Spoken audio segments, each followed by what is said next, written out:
नमस्कार, मी गौरी सूर्यवंशी. एस मराठीमध्ये आपलं स्वागत. वळूया आजच्या बातमीकडे.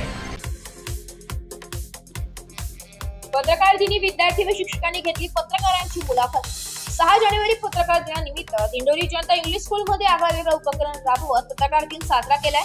विद्यार्थी व शिक्षकांनी पत्रकार संतोष कथार यांची मुलाखत घेत विविध प्रश्न विचारत उत्तरे मिळवली आहेत. दिंडोरी जनता इंग्लिश स्कूलमध्ये पत्रकार दिन कार्यक्रमाचे अध्यक्षस्थानी प्राचार्य शरद शेजवळ होते. यावेळी प्राचार्य शरद शेजवळ, उपप्राचार्य उत्तम भरसट, पत्रकार संतोष कथार व ज्येष्ठ शिक्षक यांच्या हस्ते दर्पणकार आचार्य बाळशास्त्री जांभेकर यांच्या प्रतिमेचे पूजन करण्यात आले. यावेळी पत्रकार दिन आगळा वेगळा करण्यासाठी तंत्रस्नेही शिक्षिका साधना पेल महाले यांनी पत्रकार संतोष कथार यांची विद्यार्थ्यांसमोर प्रकट मुलाखत घेतली आहे. यात छोट्या विद्यार्थ्यांना सहभागी केलाय. उपप्राचार्य उत्तम भरसट, साधना पेल महाले, विद्यार्थी आरोही गोसावी, सिद्धी निगळ, भैरवी जोशी, प्रतीक भोर, आरती पाटील, शिक्षकांपैकी श्रीमती थोरात खेळनाथ आदींनी पत्रकार संतोष कथार यांना प्रश्न विचारले.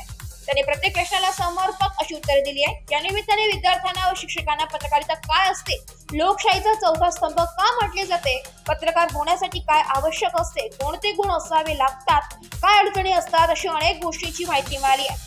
यावेळी विद्यालयाच्या वतीने पत्रकार संतोष कथार यांचा शाल, गुच्छ व लेखणी देऊन सन्मान करण्यात आला. प्राचार्य शरद शेजवळ यांनी पत्रकार दिनाची माहिती सांगितली व पत्रकारांना पत्रकार दिनाच्या शुभेच्छा दिल्या. यावेळी सूत्रसंचालन व नियोजन साधना पेल महाले यांनी केले, तर आभार प्रदर्शन उपप्राचार्य उत्तम भरसट यांनी मांडले. पत्रकार दिनाच्या तुम्हाला खूप शुभेच्छा.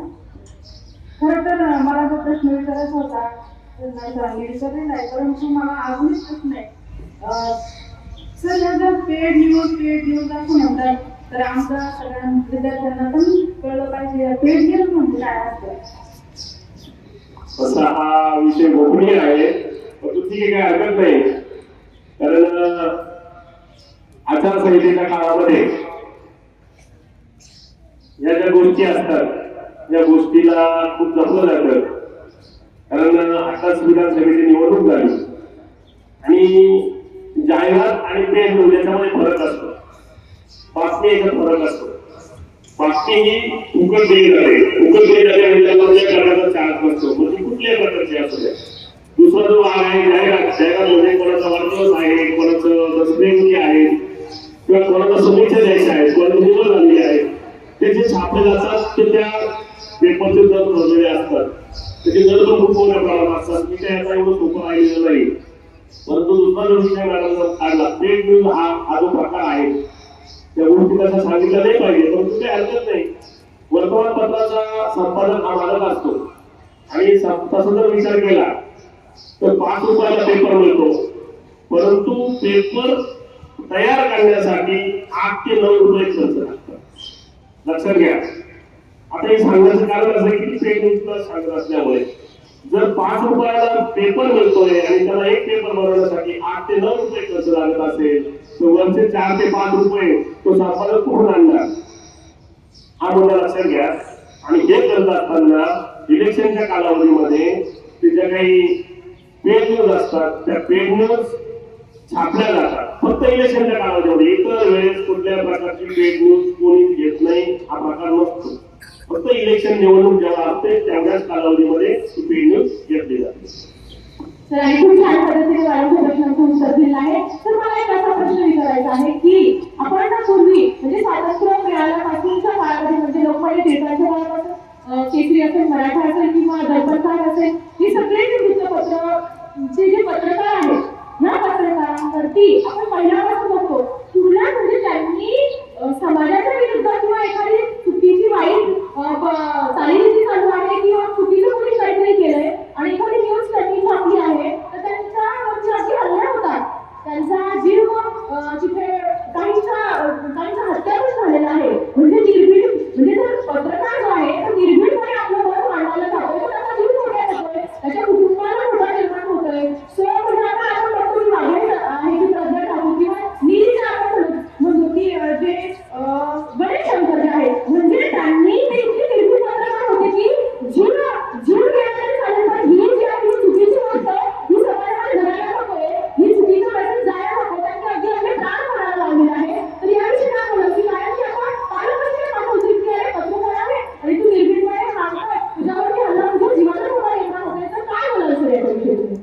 नक्कीच हा महत्वाचा प्रश्न या ठिकाणी विचारला. पत्रकारिता करत असताना खरोखरच अनेक प्रकारच्या अडचणी असतात. हल्ले पण झालेले आहेत, अनेक गोष्टी घडलेल्या पण आहेत. परंतु हे करत असताना अनेक लोकांनी सुद्धा त्या पत्रकारितेचा वापर करत असताना त्या ठिकाणी जे काही आपली पत्रकारिता आहे त्या पत्रकारितेमुळे स्वतःला त्या ठिकाणी अतिशय ताट मानून जगायचं स्वतःला ठरवलेलं होतं. आणि पूर्वीचे जे काही पत्रकार असलं तर मी टिळकांचं नाव घेतलं, आगरकरांचं नाव घेतलं, तर यांच्या काळातली पत्रकारिता जी ब्रिटिशांच्या काळातली पत्रकारिता. आता सुद्धा निखिल वागळे सारखे असतील किंवा अनेक पत्रकार जे आहेत त्यांच्यावरती सुद्धा हल्ले करण्याचा प्रयत्न झालेला आहे. किंवा छोट्या मोठ्या खेड्यापाड्याची सुद्धा आता आपल्याकडे सुद्धा दिंडोरी तालुक्यामध्ये अनेक पत्रकारांवरती हल्ले करण्याचा प्रयत्न केला. परंतु त्यामध्ये संघटन आणि ज्यावेळेस संघटन केलं, संघटनेच्या माध्यमातून ज्या गोष्टी करतात याचा व्यक्ती कोणी काही करू शकत नाही.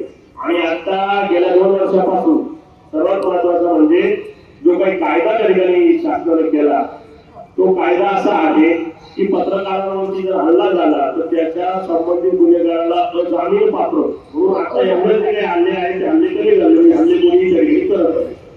धन्यवाद सर. त्यानंतर दिनाच्या खूप खूप शुभेच्छा. माझा असा प्रश्न आहे की तुम्ही लहानपणी असं काय डोक्यात बसवलं की तुम्हाला पत्रकारच व्हायचं होतं?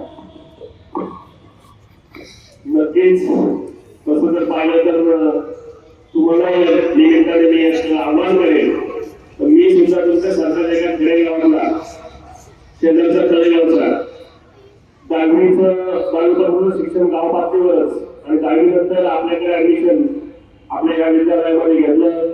आमच्या कॉलेजचे वर्ग इथं खाली असायचे, 5वीचे वर्ग आहे ते.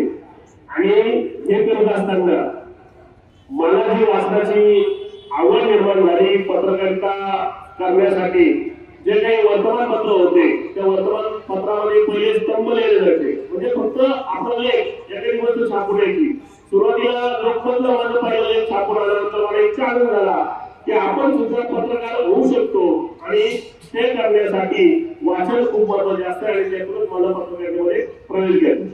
धन्यवाद सर. सरांनी अतिशय सुंदर अशी उत्तरे या विद्यार्थ्यांच्या प्रश्नाला दिली आहे. सर तुम्ही इथे आलात. सर शेवटचा प्रश्न सर. मला असा प्रश्न विचारायचा आहे की तुम्ही पत्रकार बनत असताना तुम्हाला कोणी मदत केली आहे? नक्कीच मी विद्यार्थी दशेत होतो. आता तसं तुम्हाला बहुतेकांना माहित नसेल परंतु मी इथलाच विद्यार्थी. म्हणजे मी कॉलेजला आपल्याकडेच होतो 11वी-12वीला. आणि ज्यावेळेस दिंडोरीला यायचो गावावरून 11वी-12वीला शिकण्यासाठी त्यावेळेस जे काही पूर्वीचे पत्रकार होते त्या पत्रकारांच्या संबंधात त्या ठिकाणी आलो.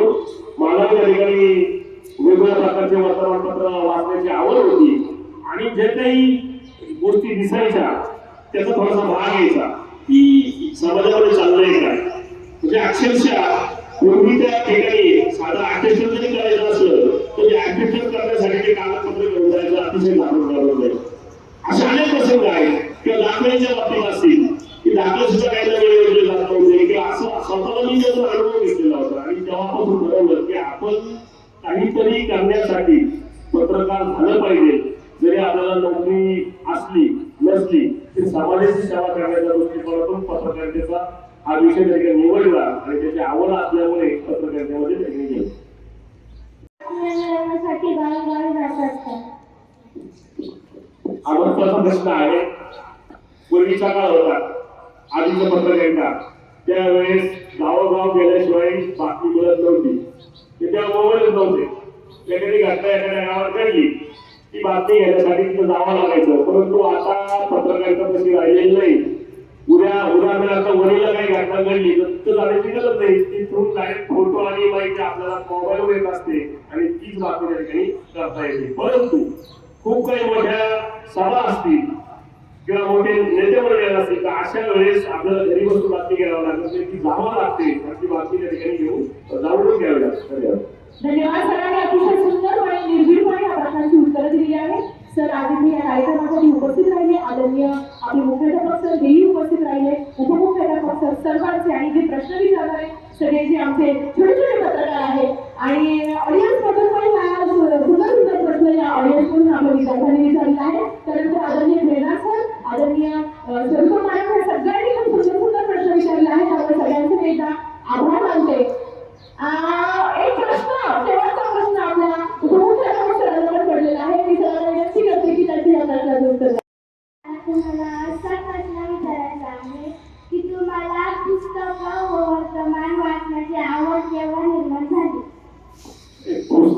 म्हणजे आवडतो लहानपणापासूनच तुमच्या दशेमध्ये असतानाच विद्यार्थी दशेत असताना पुस्तकं वाचतो आहे आणि पुस्तकं वाचत असताना ज्यावेळेस 11वी 12वी ला आलो थोडीशी समज माणसाला तरी जास्त येत असतं 10वी नंतर बाहेरचं जग तरी गेले आपण बघायला 10वी पर्यंत असतो परंतु आणखी तालुक्याच्या ठिकाणी असेल जिल्ह्याच्या ठिकाणी असेल स्वतः जबाबदारी ज्यावेळेस आपण घेत असतो जेव्हा जेव्हा त्या अडचणी येत असतात त्या अडचणी सोडवण्यासाठी जेव्हा आपल्याला गरज पडते आणि जेव्हा आपल्याला गरज पडत किंवा आपल्याला ती मदत मिळत नाही त्यातून ज्यावेळेस चीड निर्माण होते समस्या त्या ठिकाणी असतात त्यातून मग आपल्याला त्या ठिकाणी आपला उगम त्या पत्रकारितेचा होत असतो.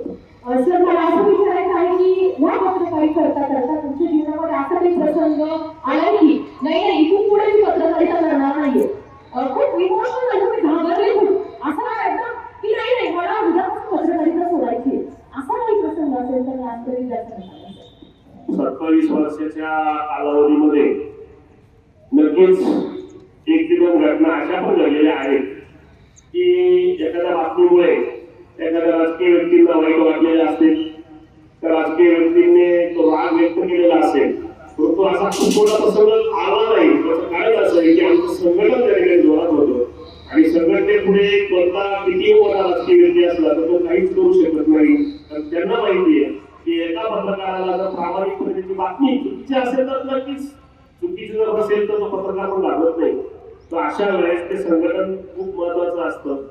गाव पातळीवरती सुद्धा पत्रकारांना छोट्या छोट्या गावामध्ये वेगवेगळ्या प्रकारच्या अडचणी त्या ठिकाणी येत असतात आणि एखाद्या राजकीय व्यक्तीविरुद्ध चुकीचं जर लिहिलं गेलं तर नक्कीच त्याचा रोष पत्करावा लागतो. पण माझ्या जीवनामध्ये मी एक पथ्य पाळलेलं आहे कारण मी नोकरी करत असताना शिक्षण क्षेत्रामध्ये अनेक प्रकारच्या बातम्या दिलेल्या आहेत त्या अजूनही माझ्याकडे आहेत पण तो करत असताना समतोल साधण्याचा सुद्धा प्रयत्न केला. मी त्याचं उदाहरण तुम्हाला नक्की सांगेन की समजा तहसीलच्या विरोधात ती बातमी छापली पूर्णपणे तहसीलच्या विरोधात आलेल्या तक्रारीची बातमी छापायची परंतु ती छापत असताना पुण्यात बाजूला त्या तहसीलदाराचं पण स्टेटमेंट घ्यायचं मी त्याला जाणीव करून द्यायची तुमच्या बद्दलची अशी बातमी आली तुमचं मत झालं तक्रार पण छापायची तक्रारीबरोबर अडचण काय ती पण छापायची म्हणजे ते समानता ठेवण्याचं काम जो पत्रकार करतो तो पत्रकार यशस्वी होत असतो हा अनुभव आहे. म्हणजे नक्कीच आपल्या सरांकडून आढळून शिकायला मिळतं की खूप सुंदर प्रसंग सांगितलं की विरुद्ध बातमी छापली तर स्टेटमेंट पण घेतलं म्हणजे समतोल साधण्याचं काम आपण या पत्रकारिता फील्डमध्ये केलं पाहिजे. शेवटचा प्रश्न आहे पत्रकार दिन पत्रकार दिनाच्या सर्वांना हार्दिक शुभेच्छा. सर्वांना एक प्रश्न विचारायचे मला किती प्रकारचे पत्रकार असतात? पत्रकारांमध्ये जे प्रकार आपण म्हटलं तर वर्तमानपत्र जे असतात म्हणजे टंकलिखित ते करणारे वार्ताहर बातमीदार संपादक उपसंपादक वृत्तसंपादक सहसंपादक आणि इलेक्ट्रॉनिक मीडियाचे जे पत्रकार असतात ते 2 प्रकार आपण त्या ठिकाणी मानले जातात परंतु आता पत्रकारांमध्ये सुद्धा एवढा संकुलन झाला आहे की कुठलाही युट्यूबला चॅनल सुरू केला कुठल्याही प्रकारचं नसलं तोही पत्रकार म्हणून खरे जर पाहिलं तर इलेक्ट्रॉनिक मीडिया आणि वृत्तपत्र हे 2च मुख्य प्रकार आहेत. तर युट्यूबच्या माध्यमातून कोणीही संपादक होऊ शकतो त्या गोष्टीला काय अर्थ म्हणजे त्याच्यामुळे तुम्ही आहे की तुम्ही पत्रकार ही पाठी लावतात ना किंवा फ्री प्रेस लावतात त्याला एक कायदा आहे त्या कायद्याशिवाय तुम्ही प्रेस जे आहे ते लावू शकत नाही. आजकाल कोणी लावतं त्याच्यावरती कायदेशीर गुन्हा सुद्धा दाखल होतो की तुम्ही जर तुम्ही म्हणजे तुम्ही तुमचं टॅग आहे तुमचं जे आय कार्ड आहे ऍक्च्युली गव्हर्नमेंट किंवा महाराष्ट्र यांच्याकडून दिलं जाते ते खरे पत्रकार आहे. आता जे आहे हे सगळं म्हणजे उगाचच आम्ही पत्रकार आहोत असं मिळवण्यासाठी ते काही जण आय कार्ड म्हणून घेतात डुप्लिकेट ऍक्च्युली त्याचा एक कायदा बनलेला आहे की तुम्ही प्रेस कधी म्हणू शकता तुम्ही पत्रकार म्हणून कधी म्हणू शकता की याच्याशिवाय तुम्ही पत्रकार बनू शकत नाही कारण ऍक्च्युली त्याच्यावरती कायदा पण झालेला आहे.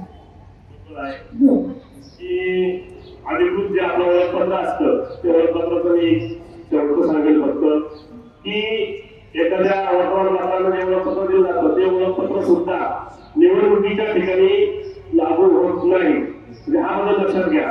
लोकशाहीमध्ये जर निवडणुकीसाठी तुम्हाला प्रवेश करायचा असेल मतमोजणीला प्रवेश करायचा असेल बाकी सर्वांना मोबाईल येण्यास बंदी असते परंतु पत्रकारांना येण्यास परवानगी असते पण त्यासाठी अधिकृतरित्या जिल्हाधिकारी यांचं ओळखपत्र त्या ठिकाणी त्या कालावधीमध्ये दिलं जातं आणि तेच अधिकृत मानून तो प्रवेश त्या ठिकाणी दिला जातो. धन्यवाद. धन्यवाद सरांनी खूप सुंदर इंटरव्ह्यू इथे दिलेली आहे.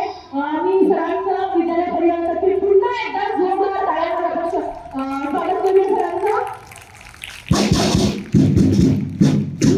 आदरणीय वैद्य सर, आदरणीय जाधव सर आणि सर्व माझे शिक्षक कर्तृ भगिनी आहेत त्यांना विनंती करते की आपण विद्यालयातर्फे सरांचा एक छोटासा सत्कार करणार आहोत.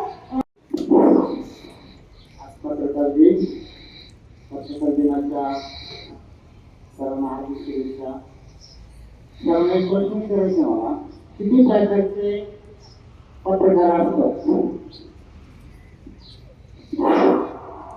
पत्रकारांमध्ये जे प्रकार आपण म्हटलं तर वर्तमानपत्र जे असतात म्हणजे टंकलिखित ते करणारे वार्ताहर, बातमीदार, संपादक, उपसंपादक, वृत्तसंपादक, सहसंपादक आणि इलेक्ट्रॉनिक मीडियाचे जे पत्रकार असतात ते दोन प्रकार आपण त्या ठिकाणी मानले जातं. परंतु आता पत्रकारांमध्ये सुद्धा एवढा सुलभण झाला आहे की कुठलाही युट्यूबला चॅनल सुरू केला, कुठल्याही प्रकारचं तंत्रज्ञान नसलं तर तोही पत्रकार. म्हणून खरे जर पाहिलं तर इलेक्ट्रॉनिक मीडिया आणि वृत्तपत्र हे दोनच मुख्य प्रकार आहेत. तर युट्यूबच्या माध्यमातून कोणीही संपादक होऊ शकतो, त्या गोष्टीला काय अर्थ नाही. त्याच्यामुळे तुम्ही आणखी तुम्ही पत्रकार ही पाठी लावतात ना किंवा प्रेस लावतात त्याला एक कायदा आहे.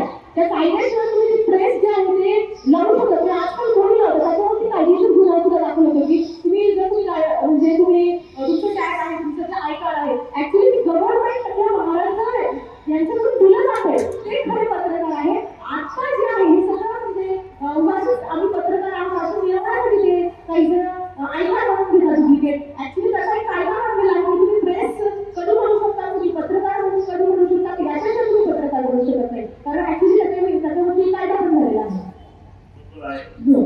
की अधिकृत जे आपलं ओळखपत्र असतं ते ओळखपत्राचं मी शेवटचं सांगेल फक्त की एखाद्या वर्तमानपत्राला जे ओळखपत्र दिलं जातं ते ओळखपत्र सुद्धा निवडणुकीच्या ठिकाणी लागू होत नाही. म्हणजे हा बदल लक्षात घ्या.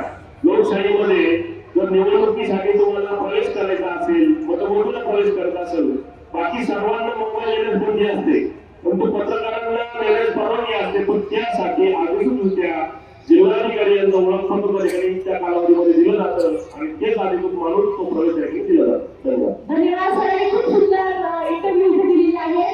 मी सरांचं विद्यालय परिवारातर्फे पुन्हा एकदा जोरदार टाळ्या स्वागत करूया सरांचं. आदरणीय वैद्य सर, आदरणीय जाधव सर आणि सर्व माझे शिक्षक कर्तृ भगिनी आहेत त्यांना विनंती करते. सर्वात प्रथम पत्रकार दिनाच्या तुम्हाला खूप खूप शुभेच्छा. खरं तर मला जो प्रश्न विचारायचा होता नाही सरांनी विचारलेला आहे, परंतु मला अजूनही प्रश्न आहे. सर जर पेड न्यूज असं म्हणतात तर आमच्या सगळ्या विद्यार्थ्यांना पण कळलं पाहिजे पेड न्यूज म्हणजे काय असतं. असा हा विषय गोपनीय आहे, परंतु ठीक आहे, काही हरकत नाही. कारण आचारसंहितेच्या काळामध्ये या ज्या गोष्टी असतात या गोष्टीला खूप जपलं जातं. कारण आताच विधानसभेची निवडणूक झाली आणि जाहिरात आणि पेड न्यूज याच्यामध्ये फरक असतो. बातमी याच्यात फरक असतो. बातमी ही फुकट दिली जाते, फुकट दिली जाते आणि त्याला करण्याचा चार्ज नसतो. मग ती कुठल्याही प्रकारची असू द्या. दुसरा जो भाग आहे जाहिरात म्हणजे कोणाचा वाढदिवस आहे, कोणाचं दसरेंकी आहे किंवा कोणाला शुभेच्छा द्यायच्या आहेत, कोणाचं निवड झालेली आहे, ते जे छापले जातात ते त्या पेपरचे दर ठरलेले असतात. त्याचे दर पण खूप मोठ्या प्रमाणात असतात. मी काय आता एवढं सोपं राहिलेलं नाही. परंतु दुसरा जो विषय मॅडम काढला पेड न्यूज हा जो प्रकार आहे त्या गोष्टी तशा सांगितल्या नाही पाहिजे, परंतु काही हरकत नाही. वर्तमानपत्राचा संपादक हा मालक असतो आणि तसा जर विचार केला तर 5 रुपयाला पेपर मिळतो, परंतु पेपर तयार करण्यासाठी 8 ते 9 रुपये खर्च लागतात. लक्षात घ्या. आता हे सांगण्याचं कारण असं आहे की पेड न्यूजला सांगत असल्यामुळे जर 5 रुपयाला पेपर मिळतोय आणि त्याला एक पेपर बनवण्यासाठी 8 ते 9 रुपये खर्च लागत असेल तर वरचे 4 ते 5 रुपये तो संपादक कुठून आणणार, हा मुद्दा लक्षात घ्या. आणि हे करत असताना इलेक्शनच्या कालावधीमध्ये ते ज्या काही पेड न्यूज असतात, त्या पेड न्यूज छापल्या जातात फक्त इलेक्शनच्या कालावधीमध्ये. इतर वेळेस कुठल्या प्रकारची पेड न्यूज कोणीच घेत नाही, हा प्रकार नसतो. फक्त इलेक्शन निवडणूक जेव्हा असते तेवढ्याच कालावधीमध्ये ही पेड न्यूज घेतली जाते. तर आणि खूप छान पद्धतीने मॅडमच्या प्रश्नांचं उत्तर दिलं आहे. तर मला एक असा प्रश्न विचारायचा आहे की आपण ना पूर्वी म्हणजे स्वातंत्र्य मिळाल्यापासूनच्या काळामध्ये म्हणजे लोकमान्य टिळकांच्या काळापासून केसरी असेल, मराठा असेल किंवा दर्पणकार असेल, ही सगळे जे वृत्तपत्रचे जे पत्रकार आहेत, ह्या पत्रकारांवरती आपण पहिल्यापासून बघतो तुला म्हणजे त्यांनी समाजाच्या विरुद्ध किंवा एखादी चुकीची वाईट चालीरीती चालू आहे किंवा चुकीचं कोणी काहीतरी केलंय आणि एखादी न्यूज त्यांनी छापली आहे तर त्यांच्यावरती अगदी हल्ला होतात, त्यांचा जीव तिथे काहींचा हत्या पण झालेला आहे. म्हणजे निर्भीड म्हणजे जर पत्रकार जो आहे तो निर्भीडपणे आपलं मत मांडायला जातोय तर त्याचा जीव धोक्यात येतोय, त्याच्या कुटुंबाला धोका निर्माण होतोय. म्हणजे आता आपण बघतो की मागे आहे की प्रज्ञा ठाकूर किंवा नीलीचा आपण म्हणतो की जे गणेश शंकर जे आहेत म्हणजे त्यांनी ते इतके निर्भीड पत्रकार होते की जीव गेला चालेल पण ही जी आहे ही चुकीची गोष्ट ही समाजामध्ये घडायला नकोय, ही चुकीचं मेसेज जायला नको, त्यांनी अगदी आपले प्राण म्हणायला लावलेले आहे. तर याविषयी काय बोलू की कारण की आपण पालकांची पाठवतो की अरे पत्रकार आहे आणि तू निर्भीडपणे सांगतोय तुझ्यावरती हल्ला तुझ्या जीवाला धोका निर्माण होतोय, तर काय बोलाल सर याच्याविषयी? नक्कीच हा महत्वाचा प्रश्न इकडे विचारला. पत्रकारिता करत असताना खरोखरच अनेक प्रकारच्या अडचणी असतात, हल्ले पण झालेले आहेत, अनेक गोष्टी घडलेल्या पण आहेत. परंतु हे करत असताना अनेक लोकांनी सुद्धा त्या पत्रकारितेचा वापर करत असताना त्या ठिकाणी जे काही आपली पत्रकारिता आहे त्या पत्रकारितेमुळे स्वतःला त्या ठिकाणी अतिशय ताट मानून जगायचं स्वतःला ठरवलेलं होतं. आणि पूर्वीचे जे काही पत्रकार असलं तर मी टिळकांचं नाव घेतलं, आगरकरांचं नाव घेतलं, तर यांच्या काळातली पत्रकारिता होती ब्रिटिशांच्या काळातली पत्रकारिता. आता सुद्धा निखिल वागेसारखे असतील किंवा अनेक पत्रकार जे आहेत त्यांच्यावरती सुद्धा हल्ले करण्याचा प्रयत्न झालेला आहे किंवा छोट्या मोठ्या खेड्यापाड्याशी सुद्धा. आता आपल्याकडे सुद्धा दिंडोरी तालुक्यामध्ये अनेक पत्रकारांवरती हल्ले करण्याचा प्रयत्न केला, परंतु त्यामध्ये संघटन आणि ज्यावेळेस संघटन केलं, संघटनेच्या माध्यमातून ज्या गोष्टी करतात याचा व्यक्ती कोणी काही करू शकत नाही. आणि आता गेल्या 2 वर्षापासून सर्वात महत्वाचा म्हणजे जो काही कायदा त्या ठिकाणी शासनाने केला तो कायदा असा आहे की पत्रकारांवरती जर हल्ला झाला तर त्याच्या संबंधित गुन्हेगाराला अजामीन पात्र म्हणून आता एवढे जे काही हल्ले आहेत ते हल्ले कधी झाले, हल्ले कोणी तरी करत आहे. धन्यवाद सर. एस मराठी न्यूज साठी प्रतिनिधी संतोष कथारसर. अशाच नवीन ताज्या घडामोडी जाणून घेण्यासाठी आमच्या एस मराठी न्यूज चॅनलला लाईक करा, शेअर करा, सबस्क्राईब करा आणि बेल आयकॉनला क्लिक करायला विसरू नका.